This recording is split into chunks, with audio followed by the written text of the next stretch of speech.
Good morning mga boss. So welcome back dito sa aking maliit na backyard. Ayan. Yeah, boy. So ang gagawin natin ngayon mga boss is maglilinis tayo ngayong araw. Ayan. Yeah, boy. So kunin ko muna itong maliit natin na fishnet. Ayan. What?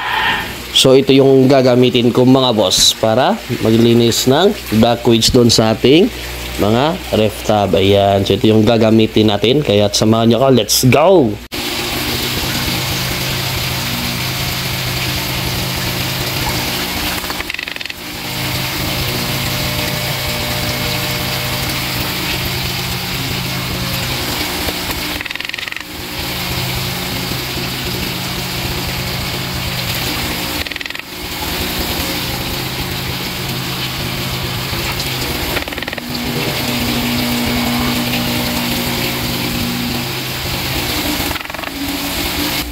So, after ng duckweeds mga boss is oras na para magkuha tayo ng live plants. So, kukuha lang tayo rito kasi masyadong puno na yung ref tub natin ng aquatic plants. Ayan, kukunin natin yung iba.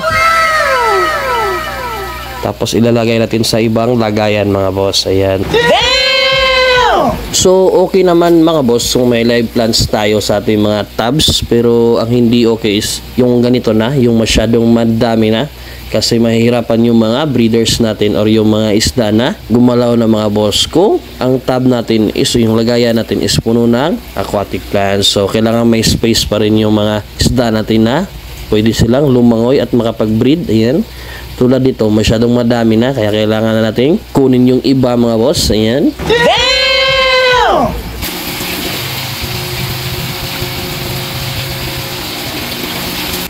So, ito na nga yung ref tub natin mga boss. Ayan, so ito na yung itsura niya. So, hindi na masyadong marami yung duckweeds at yung aquatic plants natin mga boss. So, ang gamit natin ito na aquatic plants is yung guppy grass. Ayan, so dito naman tayo sa kabila mga boss. So, kita nyo, madami rin yung duckweeds.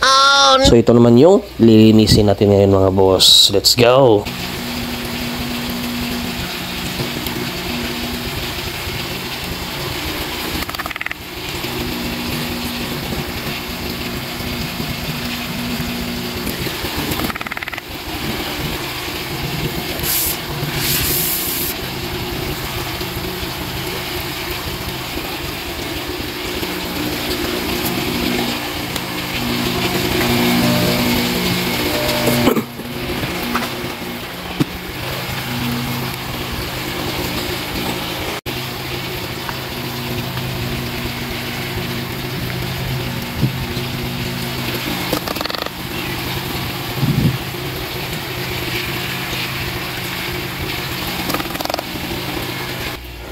So, ayan na mga boss. Ito na yung itsura ng guppy tank natin. Ayan. So, ito na. Amazing!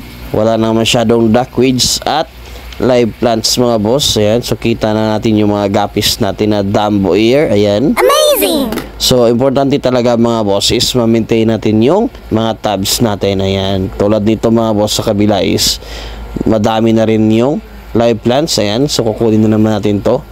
Ayan. So, ito na yung effect ng shade na nilagay natin mga boss. So medyo clear na talaga yung tubig, which means na malaking tulong talaga yung nilagay natin dito na shading mga boss. Ayan. So napakaganda ng mga halaman natin. Ayan. Amazing! Pero sad to say is kailangan natin yung tanggalin kasi mukhang puno na yung ref tub natin ng live plants. Ayan. Para makagalaw naman tong mga black mollies natin dito mga boss. Ayan.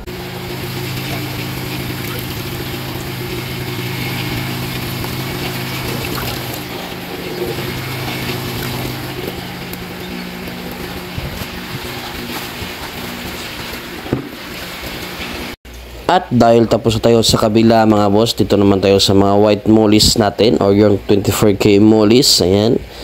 So, kukuha rin tayo ng ilang live plants kasi medyo madami na din dito mga boss. Ayan. Para makagalaw naman yung mga 24K mollies natin. Ayan. Para hindi masyadong crowded yung ref tub nila ng aquatic plants mga boss. Ayan.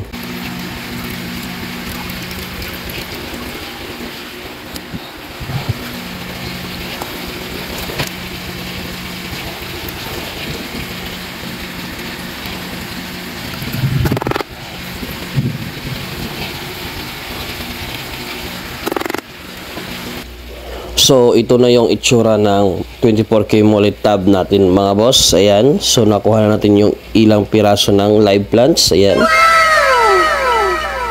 Nalinis na rin natin yung duckweed. So, ayan. Medyo maluwag-luwag na yung tab nila. Amazing! Ayan. So, dapat mga boss, kapag plano ninyong gumamit ng live plants, kailangan nyo talagang i-monitor kung gaano kadami yung live plants na, kasi yung live plants is mabilis lang yung dumami mga boss, lalo na pag bilad sa araw. Ayan, kaya ginagawa ko is minomonitor ko talaga every tab mga boss na may aquatic plants tulad nito mga boss. Ayan o, tingnan nyo, Oh no! masyadong madami ng aquatic plants. So ngayon is kukunin na natin yung iba para lumuwag naman yung tab nila mga boss. Ayan.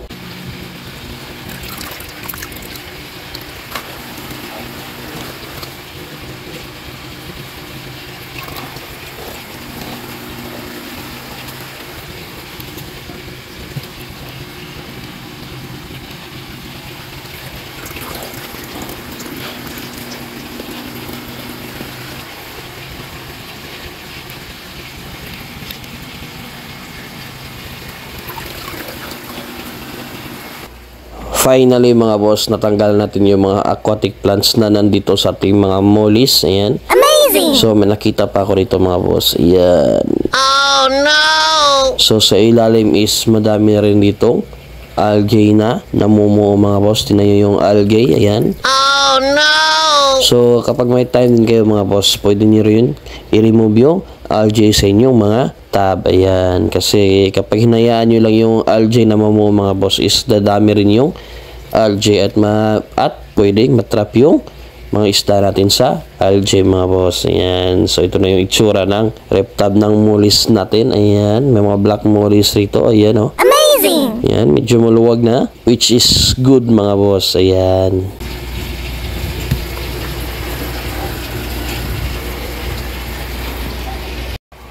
So, ngayon mga boss, gamit itong maliit na fish net natin. So, ito namang rep tab ng feed dirt natin yung lilinisin natin mga boss. Ayan. So, usually talaga mga boss, kailangan yung mag-schedule kung kailan kayo mag-maintain or mag-trim ng mga live plants nyo mga boss. So, ito yung one way of maintaining your tabs, lalo na kapag gumagamit kayo ng live plants mga boss. At kapag nagkakaroon din ng maraming duckweeds yung mga tab nyo. So, kailangan nyo i-maintain yun para hindi masyadong dumami yung mga duckweeds mga boss. Ayan.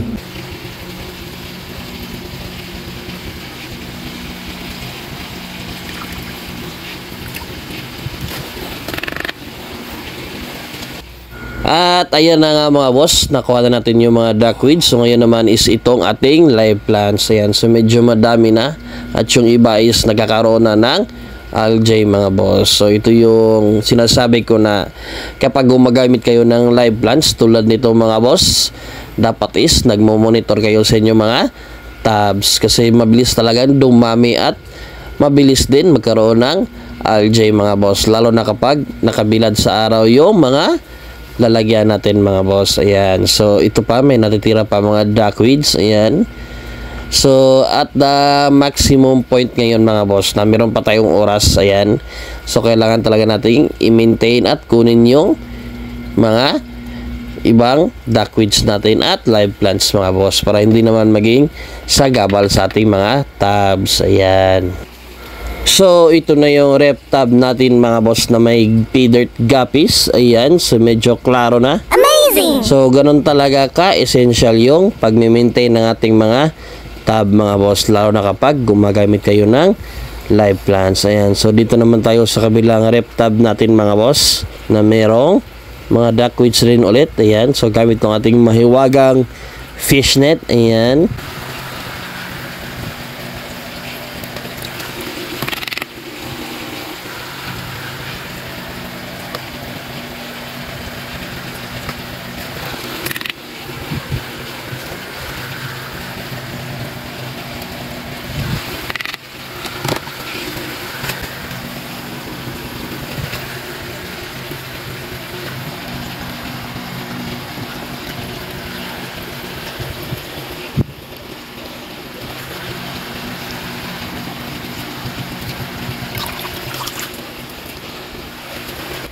So, pakita ko na sa inyo mga boss kung ano ang itsura ng rep tab natin. Ayan. So, medyo malinis na. Wala nang masyadong mga live plants. Ayan. So, makakalangoy na freely yung mga breeders natin mga boss. Ayan. So, tulad naman dito sa isa.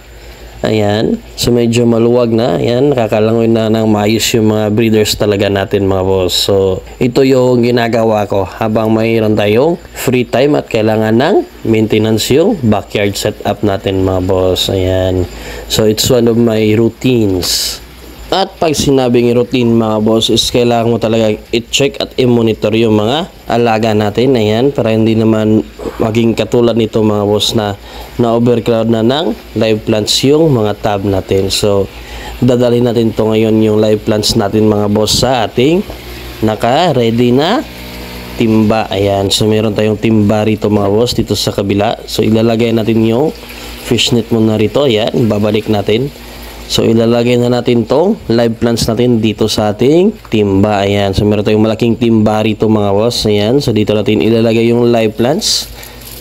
So, siguraduhin natin mga boss na mayroong tubig yung paglilipatan natin ng live plants. So, marami namang nakapagpa-reserve sa atin ng live plants this coming weekends, which is after ng Semana Santa mga boss. Kaya abang-abang pa rin sa ating favorite spot mga boss kasi magdadala or magdi-display ako doon ng live plants. At kung gusto nyo makabil sa live plants natin na guppy grass, you can comment down below or you can message me through my FB mga boss. Ayan, so kita nyo yung mga fry ng 24K natin. Ayan, mukhang masaya sila na nagkaroon na sila ng live plants mga boss. Ayan, so ano nga ba ang purpose ng live plants mga boss para sa akin as a breeder? Ayan, so nakatulong yung live plants mga boss para mabilis makapagtago yung mga fry natin. Ayan, so nakakatulong rin to para maging mas madali yung pag-aanak ng mga live bearers natin mga boss. At kung egg layers naman yung isda nyo tulad ng goldfish,